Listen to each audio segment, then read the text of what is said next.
سب سامعین کی خدمت میں السلام علیکم ورحمۃ اللہ وبرکاتہ، اور آپ سب کے لیے بہت ساری دعائیں اور نیک خواہشات،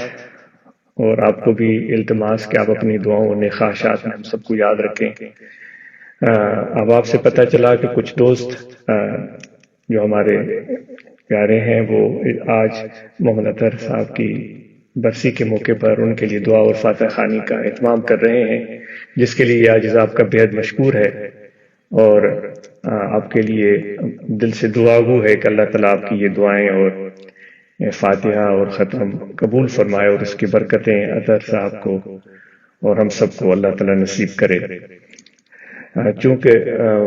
یہ اطہر کے دن سے ہم آپس میں گفتگو کر رہے ہیں، تو اس حوالے سے ہم ضرور اولاد کی بارے میں گفتگو کریں گے کہ وہ ایک ہمارا محمد اطہر ہمارا ایک بہت پیارا بیٹا اور بہت ہی محبت کرنے والا، باہمت اور بہت زیادہ نرم اور نرم دل اور رحم دل بچہ تھا۔ زندگی نے اس کے ساتھ وفا نہیں کی، اور لیکن اس کی یادیں اور اس کی محبتیں اور اس کا وہ پیار ہمیشہ ہمارے دلوں میں آج بھی زندہ ہے، اور ہم سب اس کو بہت یاد کرتے ہیں، بہت اس کو مس کرتے ہیں، اور ان کے لیے دعائیں کرتے ہیں کہ اللہ تعالیٰ آگے جنت الفردوس میں اس کو اعلیٰ مقام عطا فرمائے۔ تو اس موقع پر ہم اور آپ سے یہی توقع ہو سکتی ہے محمد اطہر کی، جو کہ اس دنیا میں نہیں ہے۔ اگر وہ کچھ تمنا یا توقع رکھے گا ہم سب سے، تو وہ یہ ہو سکتی ہے، سازش کا خیال ہے کہ ہم اپنی اولاد کا بہت زیادہ خیال رکھیں اور ان کی تعلیم اور تربیت کا بہت اہتمام کریں۔ اور بچوں کی مثال بالکل اسی طرح ہے جس طرح ہم کوئی فصل بوتے ہیں، اس فصل کو بونے کے لیے زمین کو ہم بناتے ہیں، بڑی محنت کے بعد اس میں اس قابل وہ زمین ہوتی ہے کہ اس میں ہم کچھ بیج ڈال سکیں، ہم وار کرتے ہیں، ہل چلاتے ہیں، اس سے پہلے اس زمین میں سے سارا جھاڑ جھنکار اور جنگل صاف کرتے ہیں، یہ سارے مرحلے آتے ہیں، اور پھر بڑی مشکل سے وہ زمین اس قابل ہوتی ہے کہ اس میں بیج ڈالا جا سکے۔ جب بیج ڈلتا ہے تو اس کو چھوڑ نہیں دیا جاتا، بلکہ اس کی حفاظت اور اس کی طرف دھیان پہلے سے بھی زیادہ بڑھ جاتا ہے کہ صحیح ٹائم پر پانی لگانا ہے، صحیح ٹائم پر کھاد دینا ہے، اور اس کو جو بھی پرندے ہیں یا اور بیماریاں ہیں ان سے اس چھوٹے چھوٹے کونپلوں کی حفاظت کرنی پڑتی ہے، تاکہ یہ خوش اسلوبی سے یہ پودے، یہ چھوٹی چھوٹی کونپلیں بڑھ سکیں اور اس سے ہمیں ایک نفع بخش فصل مل سکے۔ تو اولاد کی مثال بالکل اسی طرح ہے۔ میرے بھائیوں، ہم یہ بعض اوقات غلطی کرتے ہیں کہ صرف بچے پیدا کرنے کی کوشش میں ہی رہتے ہیں۔ اگر بچہ پیدا نہیں ہو رہا ہے تو پھر ہم بہت ساری کوششیں کرتے ہیں، دعائیں منگواتے ہیں، منتیں مانگتے ہیں، بھاگ دوڑ کرتے ہیں، لیکن جب بچہ اللہ تعالیٰ کی طرف سے عطا ہو جاتا ہے تو پھر جو ذمہ داری شروع ہوتی ہے وہ بالکل اس سے بھی زیادہ اہم ہے، جو کبھی میں بات کر رہا تھا جب ہم کوئی فصل بو رہے ہوتے ہیں، اس کے لیے کتنی محنت مشقت ایک کاشتکار کو کرنی پڑتی ہے، پسینہ بہانا پڑتا ہے، اس کی حفاظت کرنی پڑتی ہے۔ 24 گھنٹے وہ فصل اس کاشتکار کے ذہن پر سوار ہوتی ہے۔ سردیوں کے دن ہے، آپ ذرا پوچھ لیں کہ گندم کی فصل تیار ہو رہی ہے، کاشتکار کی صورتحال کیا ہوتی ہے اس سرد موسم میں، جب کہ باہر برف جم رہی ہوتی ہے، وہ بیچارہ اپنے کندھے پر کدال رکھ کر وہ گھوم رہا ہوتا ہے کہ کہیں فصل کو نقصان نہ پہنچے اور کہیں کوئی پانی ضائع نہ کر دے۔ اس ٹھنڈی رات میں اس کو خوف خطرے تو بڑے لاحق ہوتے ہیں، ہو سکتا ہے کوئی جرائم پیشہ آدمی سامنے نظر آ جائے، کوئی چور، کوئی لٹیرا اسے پالا پڑ جائے، یا کوئی جانور، کوئی خطرناک جانور سے پالا پڑ جائے، یہ ساری چیزیں اس کے ذہن میں ہوتی ہیں، لیکن اس کے ذہن میں یہ بھی دھن سوار ہوتی ہے کہ مجھے اپنے فصل کو کامیاب بنانا ہے۔ تو یہ رات کی صورتحال، پھر دن میں بھی اس بیچارے کاشتکار کو کتنی محنت کرنی پڑتی ہے اپنی فصل کو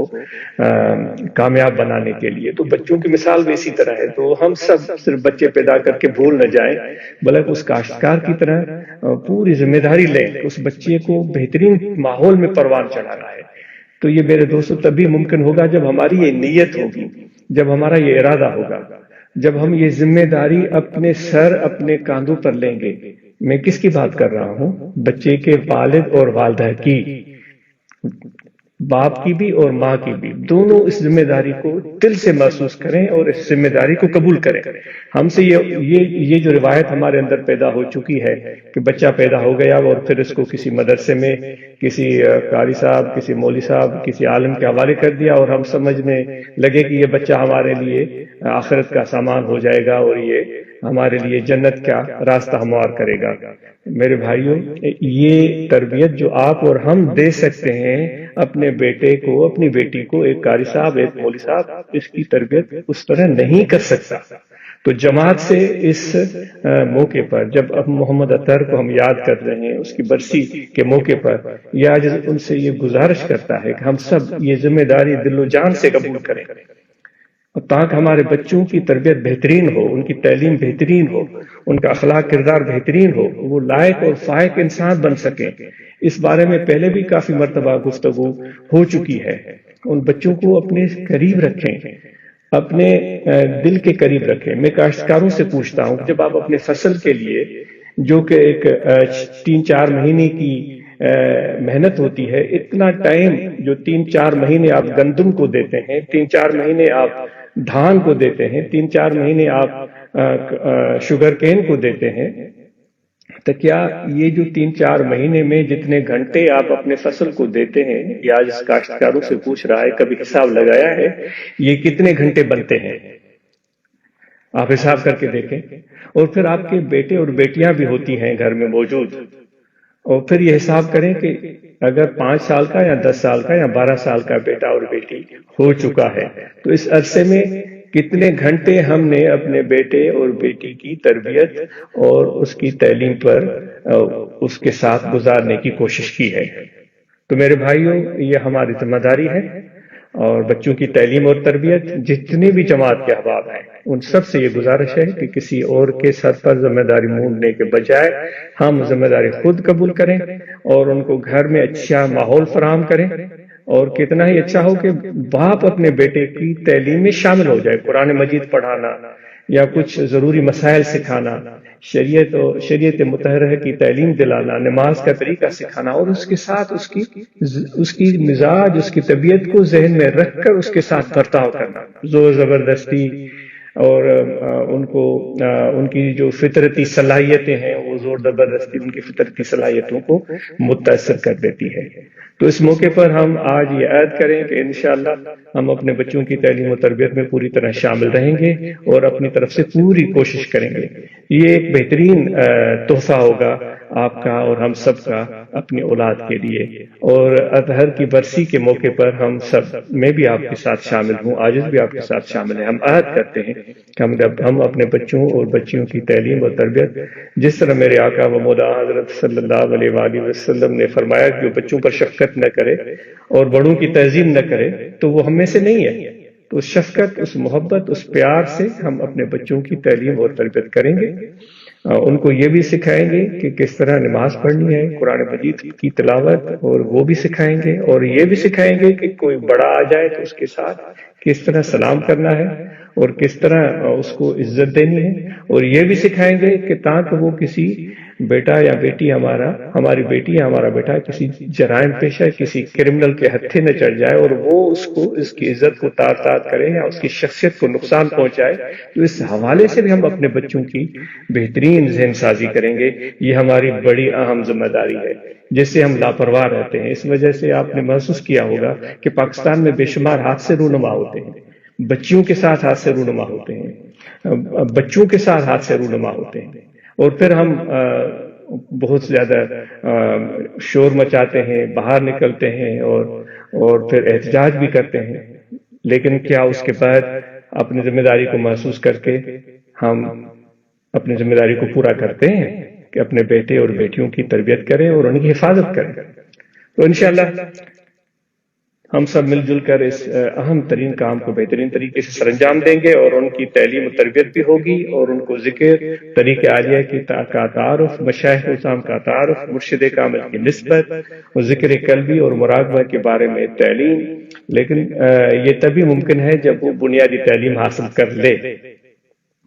اور پھر ان کو نہ صرف قرآن مجید کی تعلیم دلوانا ہے، بلکہ اسکول، کالج، یونیورسٹی سطح تک بیٹے اور بیٹیوں کو ہمیں پہنچانا ہے۔ تو یہ ہمارے تعلیم یافتہ بچے ہمارا مستقبل ہے، ہمارا فیوچر ہے، انہی میں سے انشاءاللہ تعالی اس قوم کے رہنما اور رہبر پیدا ہوں گے، لیڈر پیدا ہوں گے، اور وہ اس قوم کو، اس ملک پاکستان کو ترقی کے شاہراہ پر گامزن کر سکیں گے۔ تو محمد اطہر کی برسی کے موقع پر آپ سب کے لیے یہی پیغام ہے، ہم سب کے لیے یہی پیغام ہے، اور انشاءاللہ ہم مل جل کر اپنے نوجوان نسل کو بہترین ماحول میں پروان چڑھائیں گے۔ آپ سب کا بہت شکریہ جنہوں نے ایسی محفلیں منعقد کی، جنہوں نے دعا کا اہتمام کیا، جنہوں نے فاتحہ کا اہتمام کیا، جنہوں نے محمد اطہر کو یاد کیا۔ آپ سب کی محبت اور خلوص اور پیار کو آج دل سے محسوس کرتا ہے، اور آپ کے لیے دل سے دعا گو ہے۔ آپ سب کا بہت شکریہ، مہربانی، جزاکم اللہ خیرہ، خدا حافظ۔